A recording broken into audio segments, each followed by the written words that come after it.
This is part 2 of my CAGED for Beginners introduction. I did part 1 sometime last week, so I'm just going to follow straight on from that. And this is just a method that I find works for beginners. There's many different methods to teach the CAGED system. This is a simplified version, and I just find that it helps beginners with connecting triads and chord shapes up and down the neck. So in the last lesson, we're still going to concentrate on the D, G and B strings. We're just going to fill in a couple of gaps. So a quick recap just with the shapes from the last lesson.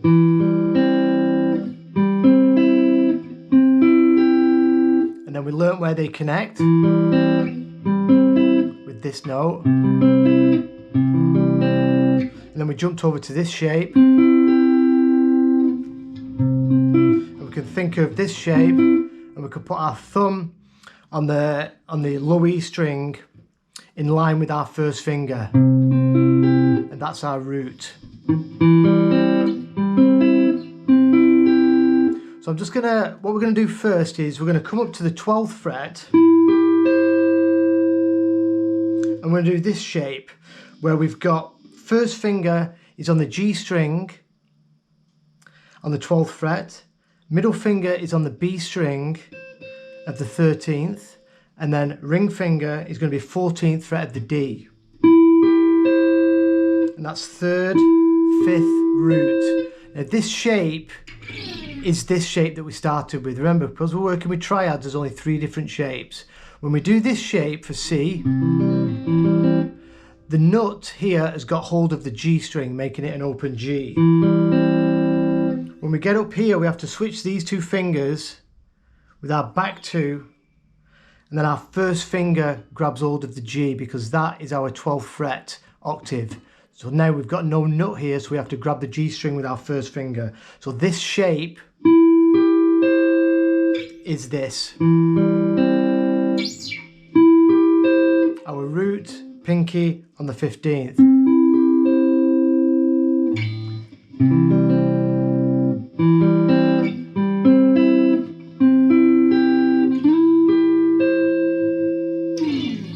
Now the bit we're going to fill in as well, so you've got to get used to this shape because it's going to come up when we start exploring different chords and working through chord progressions.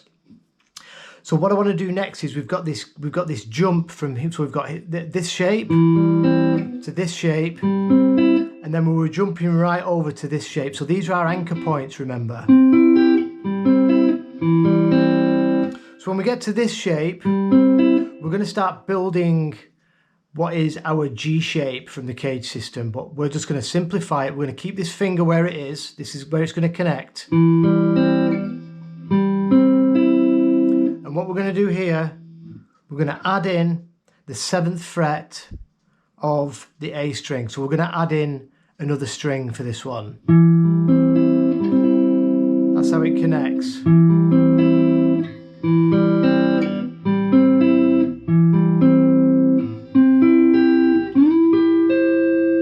We're starting to fill up the fretboard now with these triads. And another thing we can do with this, so we can add in that, and we can also think of the root being pinky on the 8th fret of the low E, bit of a stretch. And if you look at this, this is where it connects, this shape.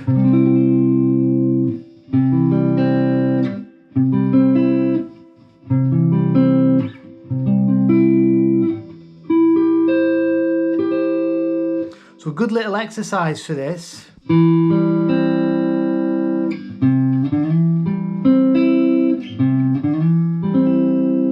can grab this root with our first finger, and then with our ring finger we grab the 5th fret of the A, so 3rd fret first finger. Then we're going to grab the 5th fret of the A with our ring finger. I'm going to slide up to the 7th.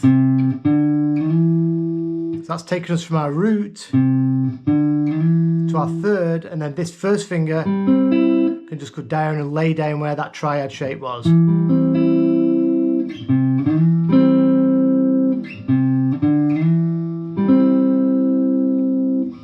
You don't have to keep this down if it's a struggle to begin with, you can do it like this.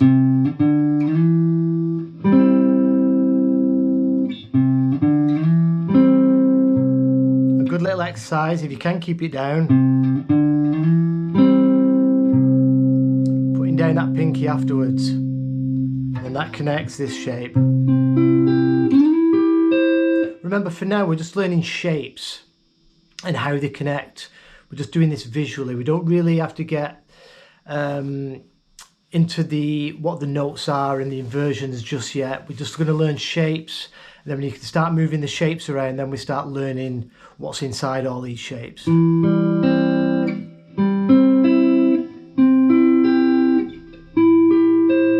this is just a way I teach it. There's a million different ways.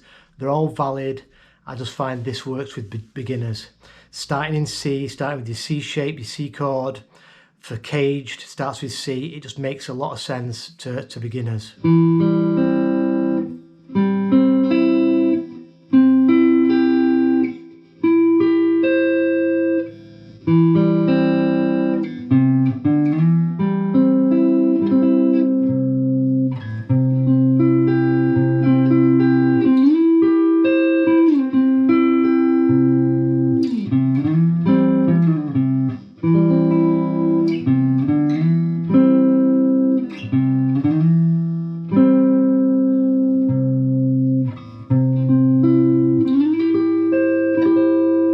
Remember, the important thing is this shape is this shape. 3rd, 5th root.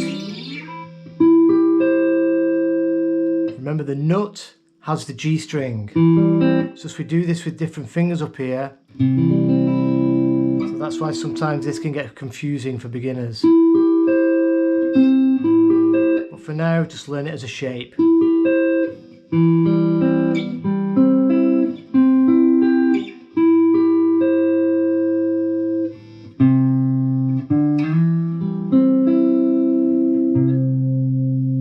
That little riff again. So we're starting on this root for our C. Remember, this is the root that connects this shape and this shape, and we're going to use it to get to that shape.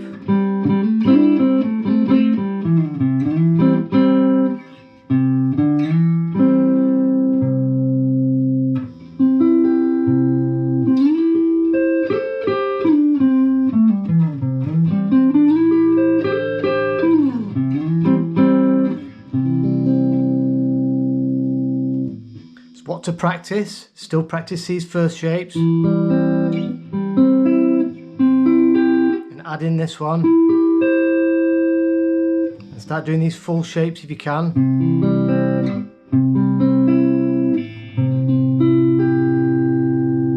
And now you can also look at learning this riff. C, sliding into the 3rd. And there's that triad we learned in the first part. We're just adding in this, so it's like this chord. This part of it's the same, but we get this root and we put it there, so we have to switch fingers. Remember, this is just filling in that gap.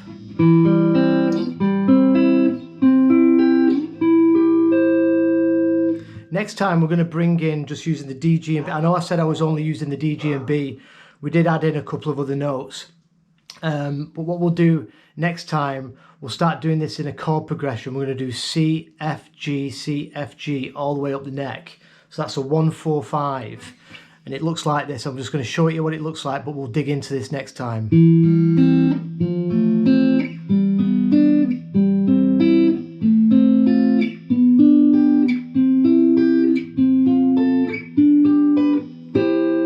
That's using all the triad shapes, going 1, 4, 5, 1, 4, 5, C, F, G, C, F, G, C, F, G, C, F, G.